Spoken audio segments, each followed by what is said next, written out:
E rickshaw चालक की बहादुरी से 2 महिला चोर गिरफ्तार, 10,000 रुपए बरामद। दिल्ली के शादरा जिले के कृष्णानगर इलाके में एक साहसी महिला ई रिक्शा चालक की सूझबूझ और तत्परता से 2 महिला चोरों को रंगे हाथों पकड़ लिया गया। इनकी निशानदेही पर पुलिस ने चोरी किए गए 10,000 रुपए भी बरामद कर लिए हैं। शादरा डीसीपी प्रशांत गौतम ने बताया कि गिरफ्तार दोनों महिलाएं आपस में ननद भाभी है। घटना तब हुई जब एक महिला कृष्णानगर से ई रिक्शा में सवार हुई।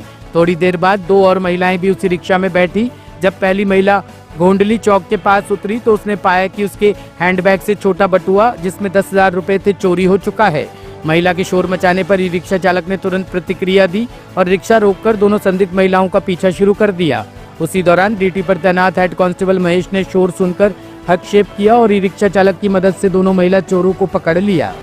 रिसेंटली शादरा डिस्ट्रिक्ट के अंदर कृष्णानगर पुलिस स्टेशन की जुरिस्डिक्शन में एक बबली और बबली की जोड़ी हम लोगों ने पकड़ी है। ये दोनों रिलेटिव हैं, ननद और भाभी हैं रिश्ते में, और ये लोग मिलकर भोली भाली जनता जो पब्लिक ट्रांसपोर्ट के अंदर चलती थी, जैसे ई रिक्शा हो गया या बस हो गई, उसके अंदर चढ़कर उनका ध्यान बटाकर भोली भाली पब्लिक का उनका ये लोग पर्स या जो भी सामान था उसको ये लोग चोरी कर लेते थे। इनका मोडस ऑपरेंडी ये था कि इसमें जो भाभी और ननद हैं, इनके पास एक बच्चा होता था 7 साल का। ये कहीं ई रिक्शा में जैसे बैठते थे, हमारे केस में ई रिक्शा में ये चीज़ हुई कि इन्होंने एक लेडी का ध्यान बटाकर उसके 10,000 रुपये बैग से निकाल लिए, जो कि उसका जो बैग था और उसके जो 10,000 रुपये थे लेडी के, वो पूरी तरीके से रिकवर हो गए। इनका मोडस ऑपरेंडी ये रहता था कि एक छोटा बच्चा ये अपने साथ रखते थे, और वो छोटा बच्चा